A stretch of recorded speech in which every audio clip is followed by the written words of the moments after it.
or anywhere during that situations. Even our engineers have played a very fantastic role. Thank you, Rasik bhai. Now I would like to invite Mr. Lahiri ji for their presentation on the heat from the sun. It's a different things you may enjoy. Please, thank you.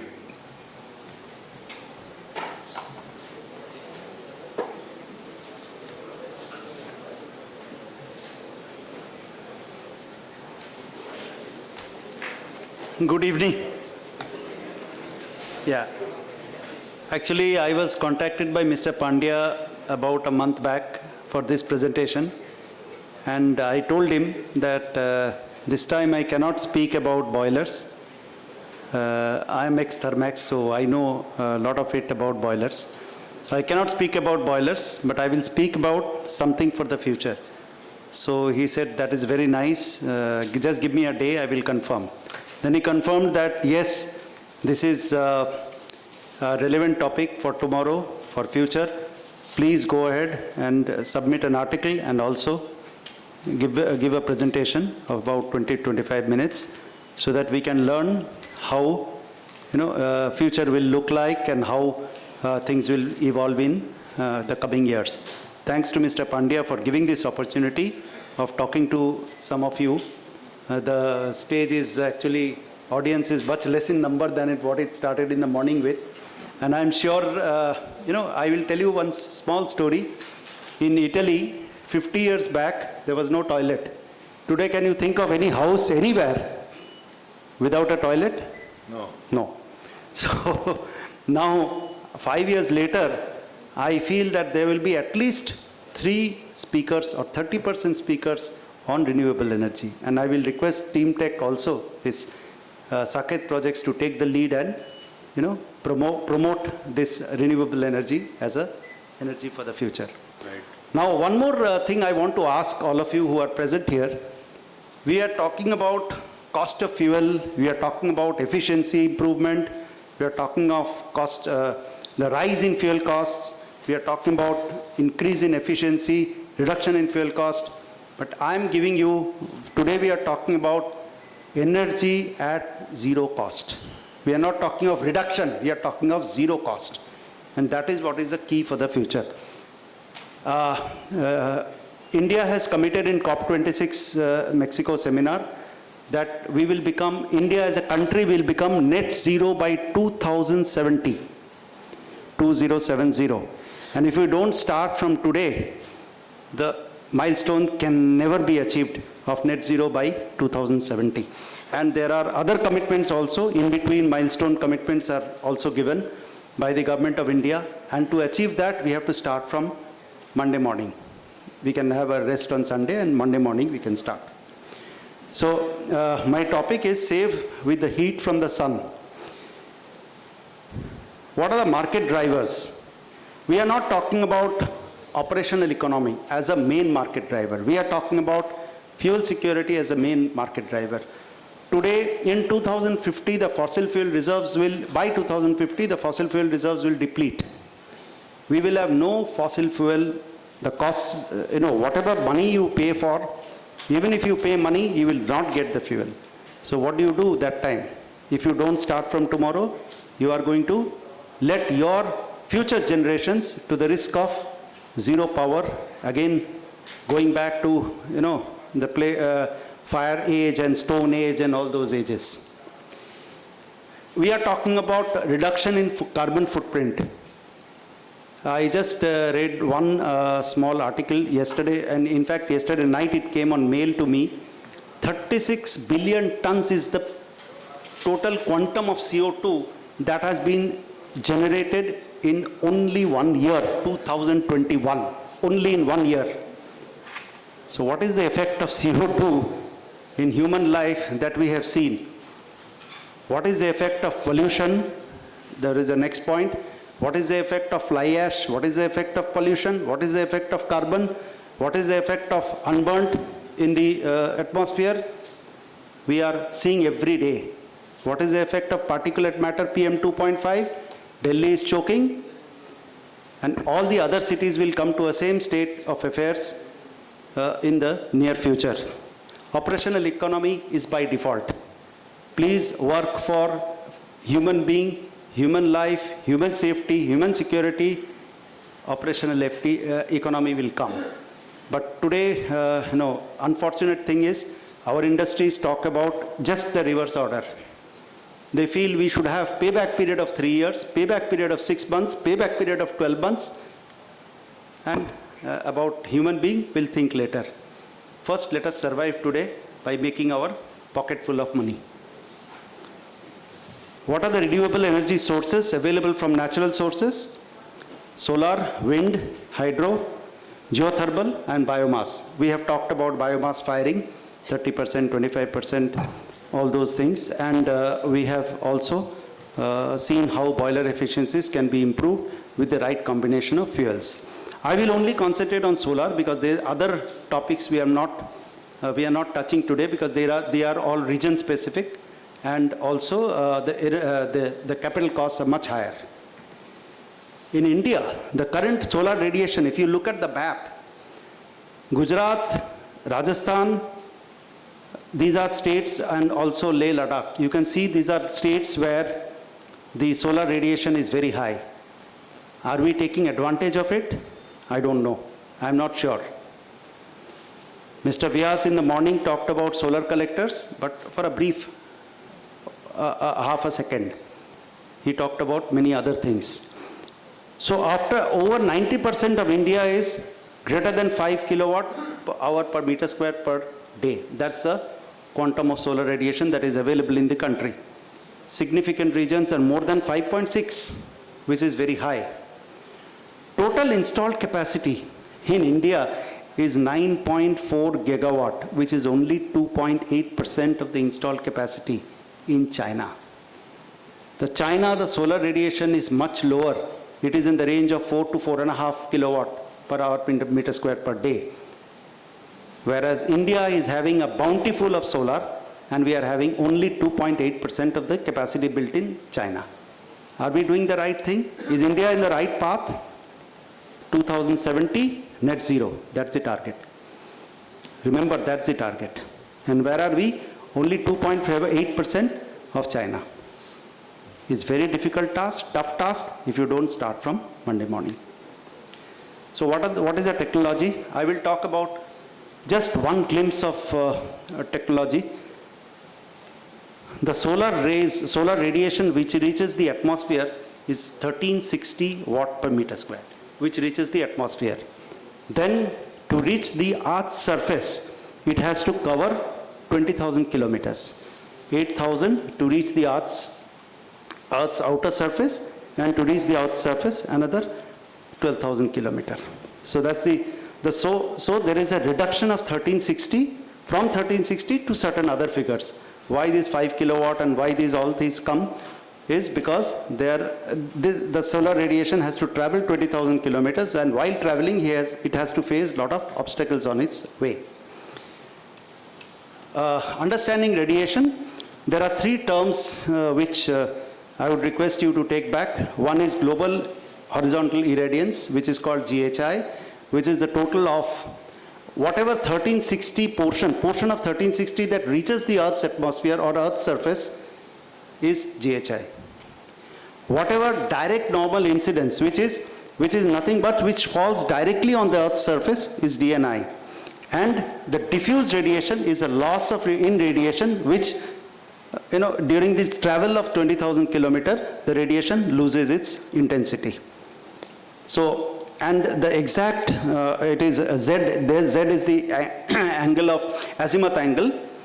At sunset and sunrise, this thing is 90 degrees centigrade, the Z is 90 degree, and at 12 o'clock in the noon time, it is 0 degree. That means the maximum radiation is at 12 o'clock in the day, during the day, noon time, and at sunrise and sunset, it is very low. What are the factors affecting? I said 20,000 kilometers it has to travel. The solar output reduces because of Earth-Sun distance, because the Earth-Sun distance varies throughout the cycle, throughout the year. There are clouds on the way. So there are moisture particles which absorb the radiation, and only what reaches is the diffused part of the radiation. Air pollution, dust particles. Actually, why do you find haze when there is a high, heavy pollution in an area? You find haze. Why haze? This haze is because the dust particles actually absorb the radiation and does not allow, these particles don't allow the radiation to reach the Earth's surface and to come to you. Then location of the place, because as I said, as I showed you with the solar map, the radiation varies from place to place because of the latitude and the longitude of that particular place.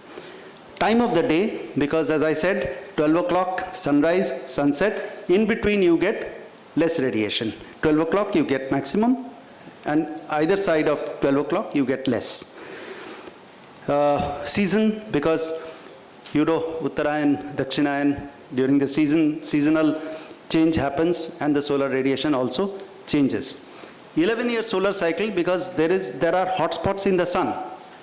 So there is a radiation at source, there is a difference. Like we get income tax deducted at source the radiation gets deducted. So it may be called radiation deduction at source. So because of the hotspots, the radiation gets deducted.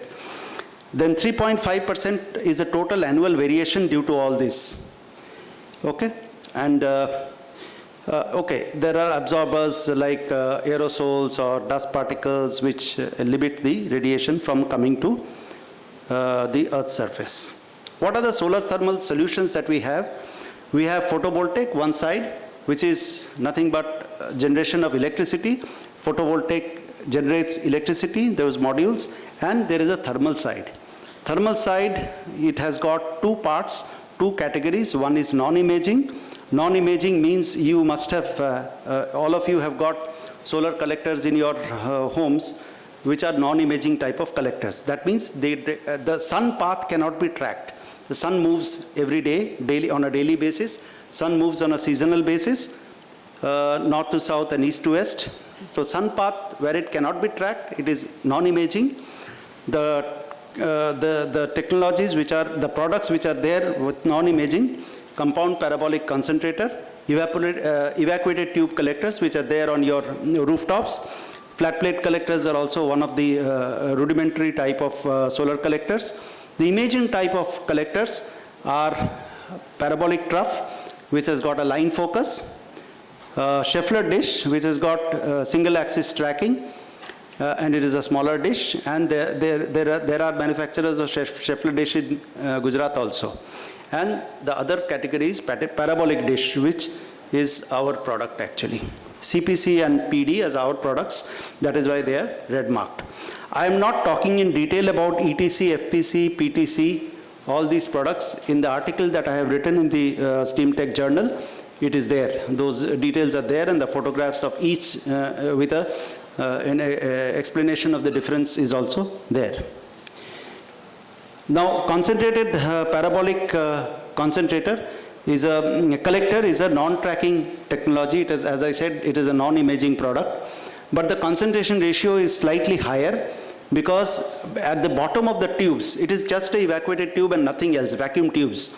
Below that, we have got aluminum reflectors which reflect back the sun rays onto the tubes, and that is how the temperature of the, that is how the concentration ratio goes up. What is concentration ratio? Total area of the reflector divided by the area of the focus. Now that concentration ratio, as you go higher, what happens is if you go higher, the temperatures go higher, and the output is also higher from a smaller collected area.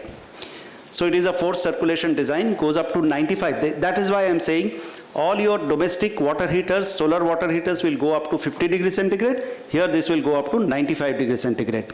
With its efficiency range, it provides hot water suitable for process heating. Also boiler water, feed water preheating. That's a big application for this. We have given such systems in dairies. Dairy is a big consumer of this type of system for its hot water requirements. Solar thermal products, parabolic dish, it is nothing but a double axis concentrator. That means it concentrates or it tracks the sun on a daily basis as well as on a seasonal basis. That means here the concentration ratios are highest. It can go as high as 100 to 350 depending on the technology that is used. It is also forced circulation. Temperature of the receiver, which is here, receiver is on the top. It is just the focus is very small. That's why I am saying total collected area divided by the focus area is the concentration ratio. The temperature of the receiver is 900 to 1000 degrees centigrade. And when water circulates with a focus at 900 to 1000 degrees centigrade, it generates steam. It no longer remains in the liquid phase. It goes for a phase change. It goes into a steam phase. And that is why it can generate up to 3 to 4 bar. It can generate actually up to 8 to 10 bar also, but then the number of hours will be limited. That is why I am saying that limit the pressure up to 3 to 4 bar only, so that you can get maximum usage of that steam during the day, maybe 5 to 6 hours. This is the thermal output from the dish or CPC. This is just a typical graph I am showing just to tell you which is the highest radiation month and which are the lower radiation months during the year. And the x-axis is the average hourly radiation, and the x-axis is the time of the day, and y-axis is the average hourly radiation. Application. See, also one more thing I can say, that the output, thermal output varies during the day, varies during the year. So the requirement is constant, but the output varies. So that means you have to size the solar collector system on base load, not on peak load. If you size it on base load, the total requirement can be met, provided you have also, of course, space available to install the solar collector. So there is no problem of force marshal or industrial boiler or Triveni boiler, because during non-sunny hours boilers will be needed, boilers will be required, and during sunny hours we will only cater to the base load. The peak load still has to be taken care of the boiler. But then the energy that is generated to cater to this base load is at zero cost. Applications and schemes: hot water requirement less than 85 degrees centigrade or steam less than 5 bar. All central kitchens, cooking, you have canteens in industries, you have educational institutes, hostels, steam cooking can be done. Dairy industry, clean in place, crate washing, bottle washing. Pharmaceutical industry, lot of my colleagues are there. They have gone to Torrent Pharma today morning. There are a host of applications there. Dairy industry, pasteurization also. Automobile, metal pretreatment is a big, Gujarat is an automobile hub, and auto ancillaries. So metal pretreatment, washing of components is a big application, because there you require hot water at 70 degrees centigrade. Then dairy, automotive industry, as I said, FMCG, packaging you need air heating for curing, and warehouses. So air drying is a big application. Textile industry, you need steam ironing for garment, and for textile you need dyeing plants also. In dyeing plants also steam is required at a lower pressure. Mr. Larry, please. Yes, sir. Okay. Proposed scheme using compound parabolic. This is a scheme how the integration happens with the solar with the existing conventional heating system. These are two schemes, one for hot water and one for steam. So you can see it in the magazine, so I am not elaborating. But only thing, the integration is such that the steam from the solar is used in the beginning. It is completely exhausted, then only the conventional system takes over. Benefits and payback: smokeless combustion, reduced pollution, lower carbon dioxide emission, insurance against fuel security, and higher dryness of steam that is available, higher quality of steam. So all the requirements that I said in the beginning, the challenges that are being faced by the earth, Mother Earth, those are all mitigated by this. I am just not going by the calculation.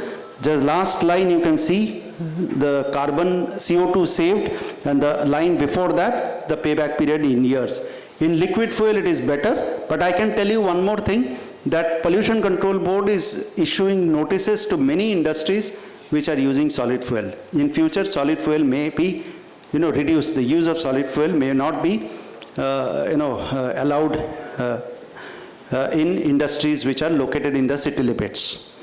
So some installations, these are some of the photographs, how it looks like. These are Banerghata Dairy, Bellari Dairy, Avin Dairy in South India, and there is an installation in Gujarat also, and in Goa. So these are the coordinates. I can be contacted in this mail, and mail ID, and we have a customer care number. Thank you very much. Please tell your owners to go for renewable energy and solar thermal from Monday. Thank you. Thank you, Mr. Larry.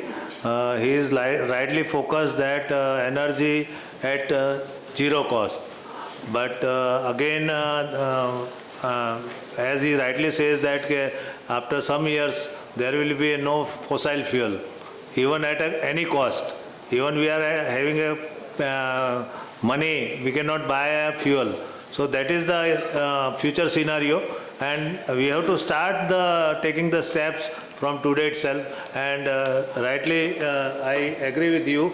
We have to also think for the seminars on these non-renewable energy sources and all this to promote our these fuels. And the future is the thermal solar. That is definitely sure. I am also agree with you. So thank you once again, Mr. Larry. Now I would like to request Mr. Bhavesh to start his session and complete in time. Thank you.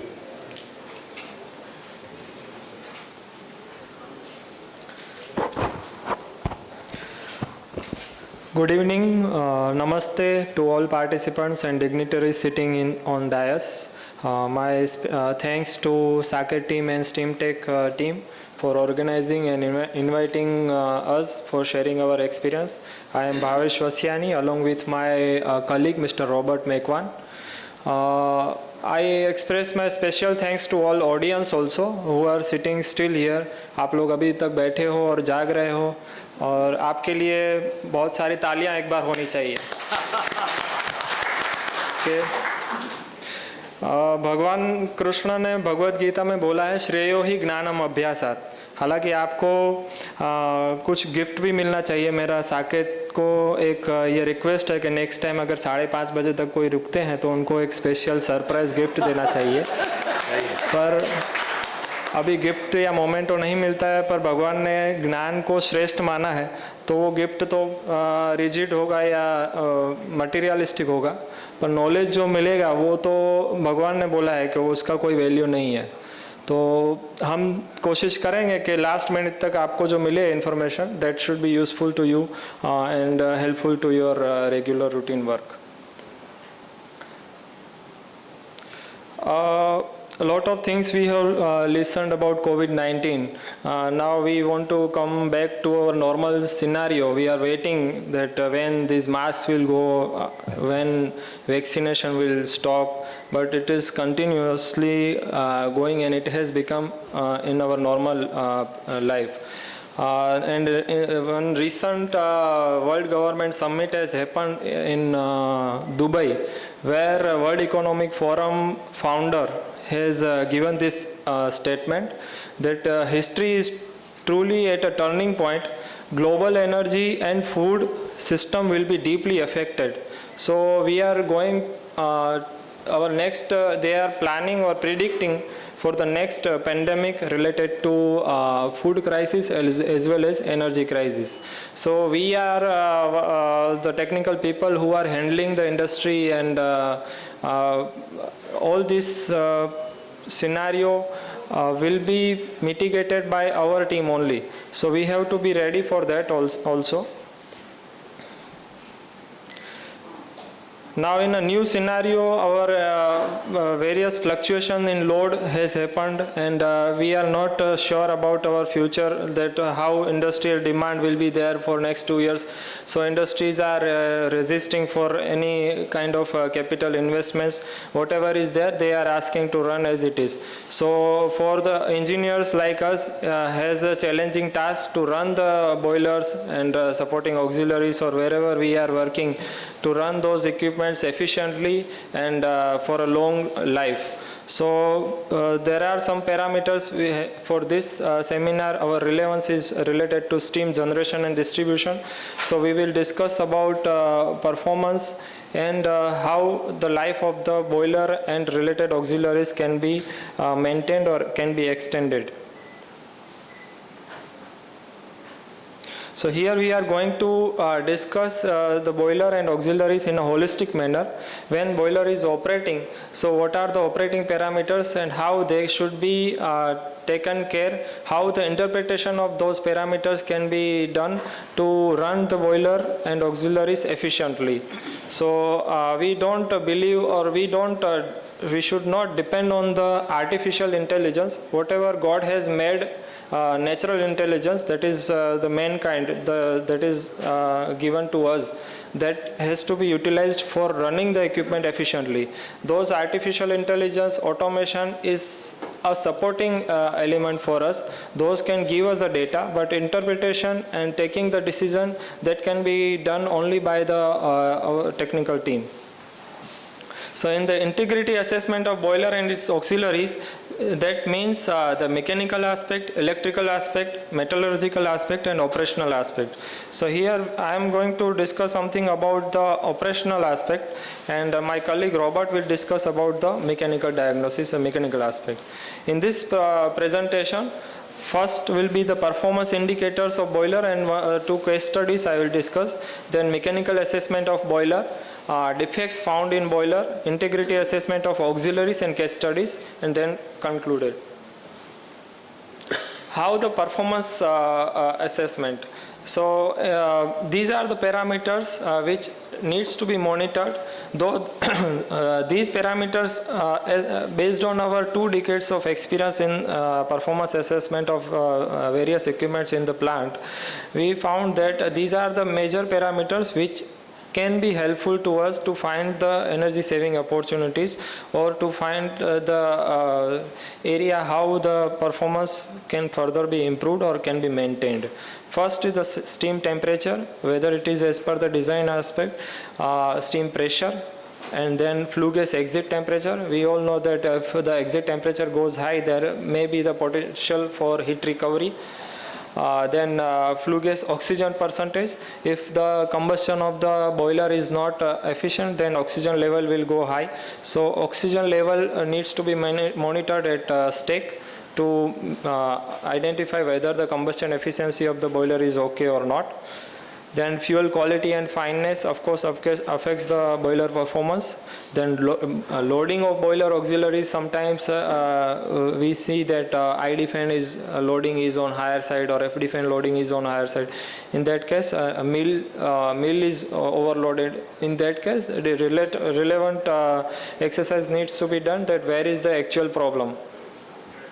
Then blow down frequency, then water chemistry is of course the parameter which requires to be regularly monitored. So based on these parameters, how interpretation is done, directly I will go to the case study. These are the real case studies where implementation has been done and energy saving has been achieved. First case study is related to boiler efficiency improvement. Here the statement parameters were observed, and flue gas temperature was observed on higher side compared to the design stake temperature.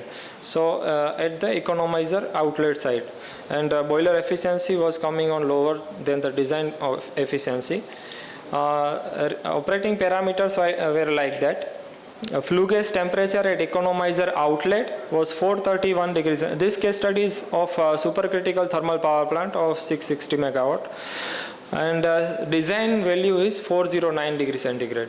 Flue gas temperature at air preheater outlet was 177 degrees centigrade, and 148 was the design. So in both the areas, the exit temperature was on higher side compared to the design value.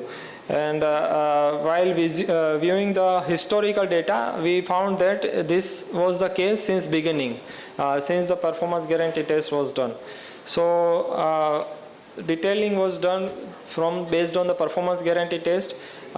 We discussed with the plant owner that there is some issue, there is some heat recovery potential is there.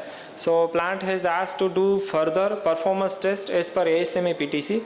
So temperature indicator, temperature probes, temperature probes and oxygen analysis was done across the flue gas path as per ASME PTC code, and data acquisition was done. And we found that there is heat recovery capability of economizer was okay as per the design effectiveness. So there was some design issue. So further analysis for finding out the reason, that what is the reason that why stake temperature is going high. So high exit flue gas temperature was observed. Compared with the design parameters, heat recovery potential was there, but how to do it, it was the question. OEM was consulted for the reason. They given some different information that this boiler is designed for this kind of coal, and here now the coal is coming of a different quality. So they said that there is the one reason is there that the fuel quality has been changed.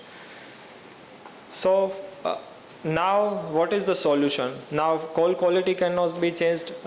We are dependent for this. So they said that for this coal quality there is no option. You have to operate at a lower efficiency. So we further analyzed that, and we find that there is a space and there is a possibility of inserting one economizer module in the flue gas path to recover that heat.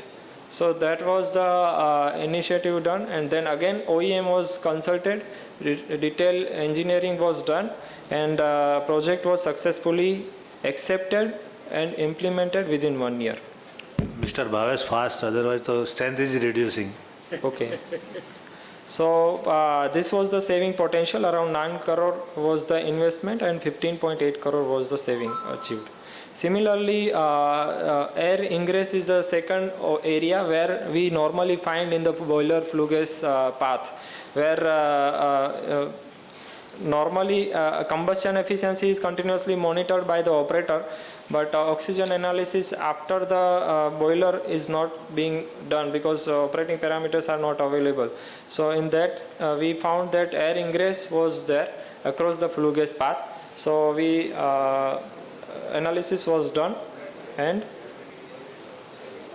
plugging of air ingress was done across the flue gas path.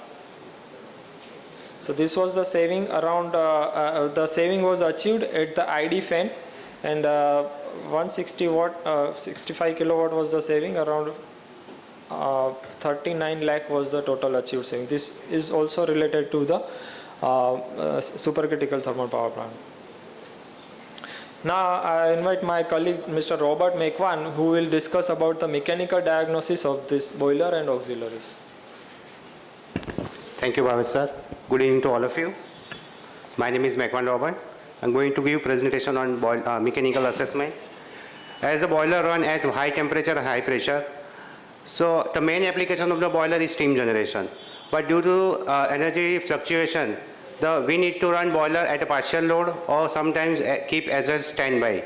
So there are various systems in the boiler like flue gas system, air and fuel system, or steam and water system. So due to that, some operational effects are there on boiler component, which are aging effect or ash effect or thermal cracking or oxide scale in superheater, or due to the maintenance activity some operational effects are there, or due to high velocity of gas the erosion effects are there. So what is the indicator of this effect? The mechanical indicator of these effects are material loss, weld damage, swelling or sagging, wall thickness, loss of material strength, and the metallurgical effect are creep and structural integration. These all the effects leads to the damage, and these are the various types of the damage you can see on the screen. These all things are given in the journal, so I not got detail into the depth because of the time limitation. But that various entities method are there to find this defect. We can with the help of visual inspection and ultrasonic thickness, we can find the corrosion or erosion. With the help of videoscopy, we can find the blockage in tubing or headers. With the help of NDT techniques, ultrasonic thickness, magnetic particle, DPT, radiography, we can find the welding defects in the weld. And with the help of in situ metallography and hardness, we can find the creep or short-term overheating in the tubes. We can find the oxide scale with the help of oxide machine. And similarly, with the help of dimension, we can find the swagging or swelling. So there are the various codes used for the remaining life assessment. These are the Indian boiler regulation, ASME boiler pressure vessel code or piping code, or ASME standard for the various non-discharge testing, as well as the qualifications and certification for the NDT personnel as per the ASNT TC 1A. So as per the Indian IBR regulation, boiler shall remaining life assessment of the boiler shall be done as per the 3 tables, and these 3 tables are as per the table 1 is used for the water tube boiler, which has main steam outlet as 400 degrees centigrade and above, and its operational life is 1 lakh hours. And after analyzing with the help of the various NDT techniques, we can RLA organization can give the recommendation for the further period of 6 years with the action year plan. Similarly, boiler table number 2 is used for the water tube boiler, which has main steam outlet less than 400 degree centigrade, and on the completion of the 25 years life, we shall do RLA, and on the basis of the condition assessment and RLA, the recommendation can be given as a 12-year extension with the year-wise extension plan. And table 3 is used for the HRSG, which has main steam outlet 400 degrees centigrade or above, and its operational life is 1 lakh hours. So as a well-known RLA organization, ADA follows certain steps for the remaining life assessment and condition assessment, and these are the steps. In the first step, past history and data collection study has been done to identify the critical component and area of the boiler. In the second step, the analysis of the operation, maintenance and overhauling records are analyzed to know the current status of the unit and component which are under degradation. In the third step, the condition assessment has been done with the help of visual inspection, dimension measurement and various NDT techniques to find out whether the defects are present at surface, subsurface or deep within the component. Along with this, we perform in situ metallography and hardness measurement to obtain the microstructure of the component to study the extension creep level. After condition assessment step, the next step is the analysis of the result and find the creep life of the component. There are the certain method we use as a creep life assessment method. The first method is based on an oxide scale method. The second method is based on a Larson-Miller parameter. The third method is based on a microstructural classification. It is called as a nebular classification. The fourth method is based on a ACRT, acceleration creep rupture test. Apart from this, after analyzing the result, the conclusion has been made to whether to run the component or repair or modify or replacement the component, along with the future inspection of the plant year-wise, with the following major component like steam drum, mud drum, economizer, superheater, reheater, water valve, tubes and headers, adapter, main steam line and other feed water line. These all are the components which we will test in we can test in the RLA as per the IBR guideline. So here are the various defects we find in the RLA in the boiler component.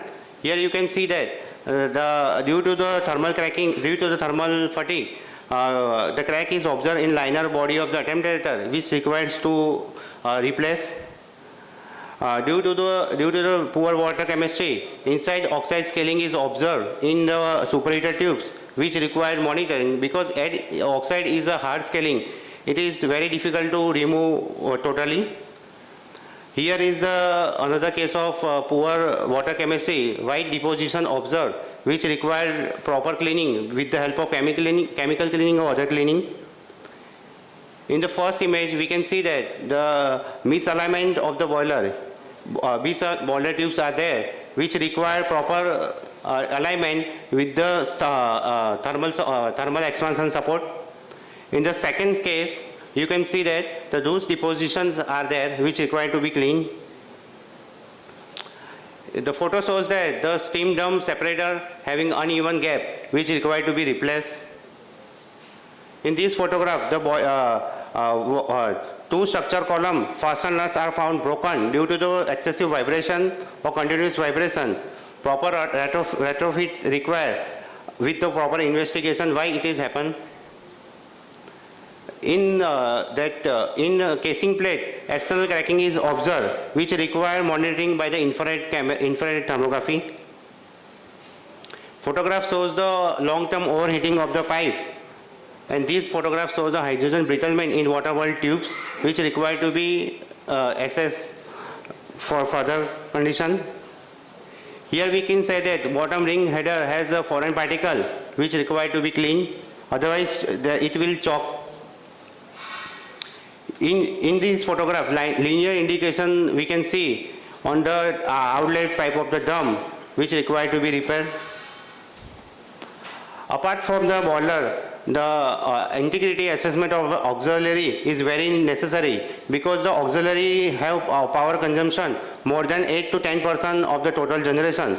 So these are the main primary air fan, secondary air fan and motor, HV fan and ID fan, and boiler feed pumps are the main auxiliaries which require to be integrity assessment. Integrity assessment, if we do integrity assessment with the point of electrical, like motor current signature analysis or motor current analysis, then we can find the electrical condition. And if we take the mechanical parameter like thermal imaging, vibration or acoustic emission, this is called the mechanical integrity assessment. So here we choose the vibration analysis because it is the simplest, and we can take the limit. We can set the limit on the vibration, as well as we can do the continuous or periodically. So vibration analysis has 4 steps. The first step is detection. Mr. McMahon, please. Just 5 minutes. Detection or measurement. The second step is the analysis of the measurement data. In third step, we can we can do the correction as per the analysis data. And fourth step is the verification. Here are the common cause of the vibration: unbalance, misalignment, bend shaft, looseness, defective bearings, resonance, electrical problem are the common cause of the vibration. And as per the ISO 10816, this is the threshold value. It categorizes 4 motors into 4 categories: good or normal category, second satisfactory or warning zone, third unsatisfactory or danger zone, and fourth unacceptable or danger zone. Not going detail into much, I will take direct case study. This is the case study of water supply pump, which has rated kilowatt 450 kilowatt and speed 993 RPM. And this is the as per the ISO, this is the limit, and this is the actual reading data. From that we can say that here we can say that non-dive end has horizontal and vertical, which has a danger zone, and dive and horizontal and vertical shows the LH zone. So from the FFT diagram, we can say that here is the FFT diagram. We can say that the major velocity peak is 1 RPM. So we can say that this is the imbalance problem. So balancing required to be improve. This is the graph is there. We can see that 1x is there. The another case study is another motor. Similarly, it is rated for 37 kilowatt and speed is 2940. This is the vibration limits for ISO 10816, and this is the actual reading which were taken at the site. Looking from the velocity diagram, we can say that this is the major peak is at 2 RPM. So this is the mechanical looseness problem. So mechanical looseness may be improved. So finally the conclusion is the boiler and auxiliary integrity assessment accessories require comprehensive approach to keep healthy and efficient operation.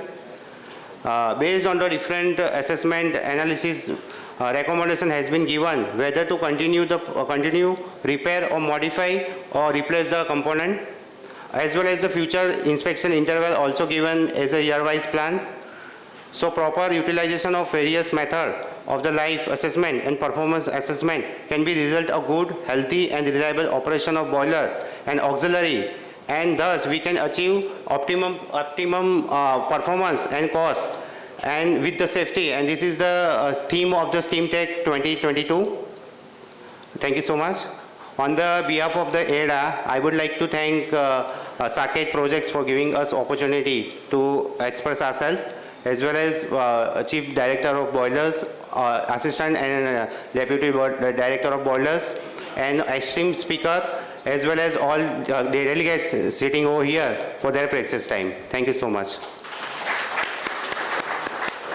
Thank you, Mr. McMahon and Mr. Bhavesh. It was a nice introductory about your RLA and services all, and this performance parameter monitoring, as well as the case studies. Now the question answer session for open to anyone, those who left earlier also, and now again, if anyone wants any question related to me, be open. We are here. We'll allow 10 minutes only, because already whatever the time already passed with our panel. Please come out with the questions if anyone, with anyone, our speakers.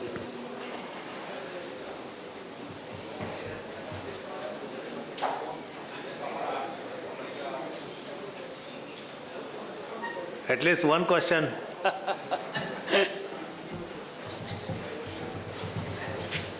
think let them go home.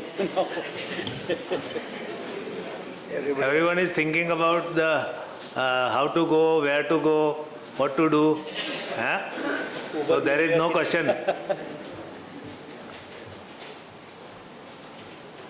So my question is this, from the last one, what you have learned in this session? White shirt. If anybody is not asking, I am asking. Give him a mic, please.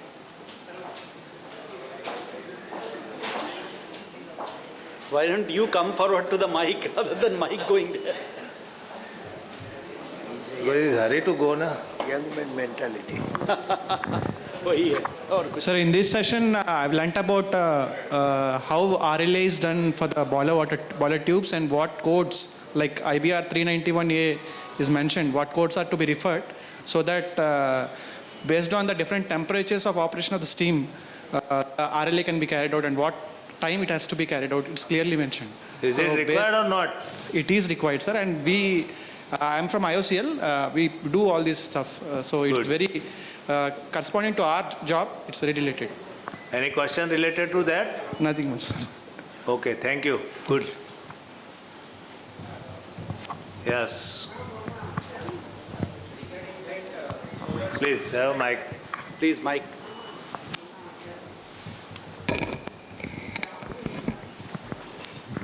I would like to ask question related to that solar steam generators. What is the maximum capacity that we can achieve? For example, if we want steam at 4 kg pressure, then what is the maximum capacity Tonnage. is possible in Tons that? per hour. Yeah, tons per hour. No, it is like this. I mentioned the thermal output per parabolic dish Okay. is 1,20,000 kilocalories per day on an average. Correct, sir. Okay. Now, it depends on the space that is available to install the dish. Correct. Because one dish requires 20 by 10, 20 meter of space in the north-south direction and 10 meter in the east-west direction. In case you have this 200 square meter and multiple numbers, then this number of dishes can be ascertained as to what will be the total number that can be installed in the space that is available with you, whether it is on the ground or on the rooftop, and then you calculate, multiplied by 1,20,000 kilocalories per day, divided by 5 hours in a day, you see what is your thermal output possible and how much steam you can get from your available space. So space is the major criteria. not the output of the dish, because output of the dish is 1,20,000 approximately. It can vary between 1 lakh to 1,30,000 depending on the time of the day and the season and the radiation available. But space will decide how many dishes you can install and how much kilocalories you can get. Okay, still if you can convert the dimensions that you have said, that would be in what kg per hour or what, Yeah, beautiful. what amount of Now transport? 1,20,000 kilocalories at 540 kilocalories per kg, which is the enthalpy of 1 kg steam at 1 kg pressure. The available steam will be around 40 kgs per hour. 40 kgs per hour. Yes, in a 5-hour day. Okay. Because so, more than 5 hours, you will not get 4 kg, the pressure will drop.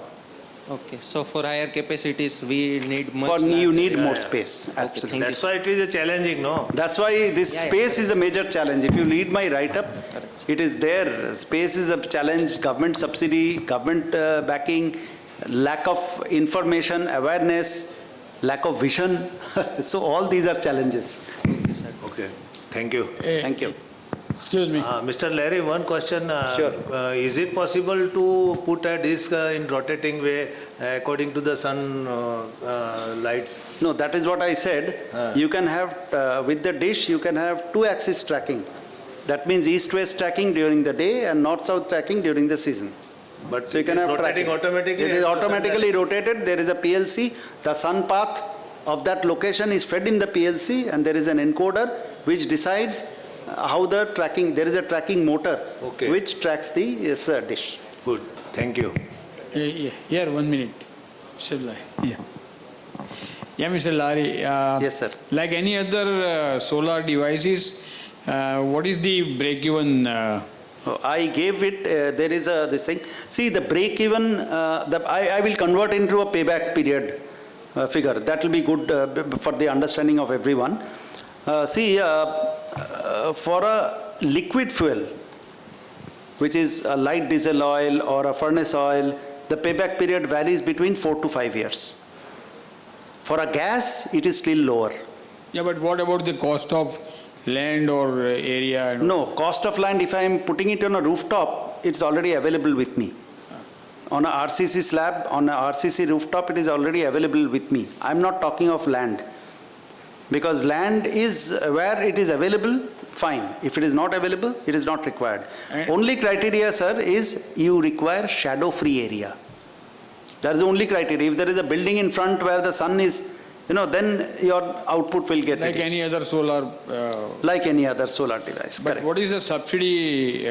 No, today, April 2021 April, subsidy has been stopped because COVID came in and a lot of expenses had to be borne by the government. So subsidy on this has been stopped. So it has not been restarted. Maybe in future courts, and there is a lot of pressure on the government to start the subsidy. So definitely the subsidies will be started. I am 100% confident about it. And I'm coming to the system manufacturing unit like yours or something. Yes, yes. Is it viable in enough market for the? Very excellent question, sir. Sir, there are 2 types of systems if I have mentioned. One is compound parabolic concentrator and the other is parabolic dish. We have a manufacturing facility in Sari village in Ahmedabad on that SG highway. We have a demonstration dish also. Any day you are requested to come over there, we can take you. Our people, Mr. Hardik is a local person. He is sitting here in the front row. So he can, take you. He can take Mr. Suhag also. We can have a small delegation and, and see this. Now the the manufacturing is done there. Assembly, sub-assembly is done there. And all the components, we have the rate contract signed with all the component manufacturers, like as I said, PLC, tracking motor, the square tubes, which is required for the manufacturing. The mirrors are bought. Mirrors, we have tied up with a company in Baroda who are giving solar grade mirrors with a reflectivity of 90%. I think the CSMCRI in Bhavnagar was doing some research on this. I am not aware, sir. I am not aware. Thank you. You can contact Mr. Shakti Gauri. He has written on that.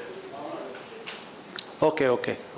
Okay, thank you, sir. Thank you. If any question, yeah, please. So you said that it can be installed on the Yes. There will be a height constraint.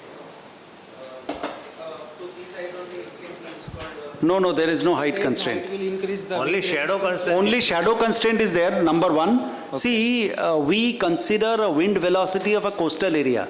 Okay. So that height, wind velocity will be an issue if it is going to a very high. Correct. But aviation also is an issue. If it is near the airport, you cannot install it at that height. And the third thing is you have to have load-bearing capacity of the roof. That's important. Because there will be a dynamic load. Since it is moving, there will be a dynamic load on the structure. So you have to have structure strengthening if it is required, if it is a very old building. But old buildings normally have a lot of factor of safety. So I think there is no problem. In fact, wherever we have seen, there are no issues. And we have built foundations on the rooftop. So for normally installing it on a normally 8-10 story building, it is feasible. No problem. Okay. As I said, wind velocity we have to confirm because the wind map we have to see and the velocity and aviation clearance if it is required. Okay. If it is near the airport, you may not get aviation clearance. Correct. If it is on the path of the aircraft, which is the landing part. Okay. Lali sir, Yes, sir. what is the cost difference between ETC type and CPC type? Superb question, sir. Sir, ETC, evacuated tube, the cost will be about 30 to 40% of the CPC. 30 to 40% of the CPC. No, I am not, I am not considering ETC as a product because my products don't operate in that range. I am not in domestic field. I am not in field where a 50-60 degree operation takes place. I am in a field for process heating and industrial applications. So just consider the difference between domestic and industrial. Sir, are you coming up with the products which can be used as a central heating system for colder regions? Yes, we can do that. Central heating system for Leh, Ladakh, it is very possible, very much feasible with radiators, with aerating systems. Which type of your products? No, it depends, sir. Air temperature will be, see, the moment you go for a higher hot water system, then what you need is a lower radiator surface area. So Right. U into A into LMTD, that's the equation. So the LMTD being higher, you need a lower heat transfer area. So if you have a better like CPC product, which goes up to 90-95 degrees centigrade, you will have a lower radiator area. So and the cost of the radiator will come down. So you have to have a balance between ETC, evacuated tube is also a good solution for such type of central heating systems. But it depends on, it also, see if it is Leh Ladakh, then the problem of glycol will have to be seen because water will get frozen. So you have to use brine or glycol to take care of that. Thank you, sir. Yeah, thank you. Okay, now we sum up. Thank you all speakers for this nice session. And now I will request Madam to finish. To take over.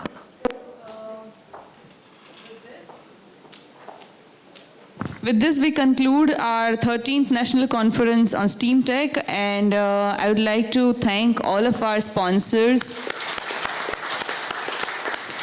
ONGC Hazira Plant, Forbes Marshall, Sri Sai Power and Equipments Private Limited, Hearst Testing and Training Center, Industrial Boilers Limited, Triveni Boiler, Swastik Sarjanand Valves Private Limited, Huber Group, Rajdeep Boilers Private Limited. We would like to mention our sponsors. We would like to thank them.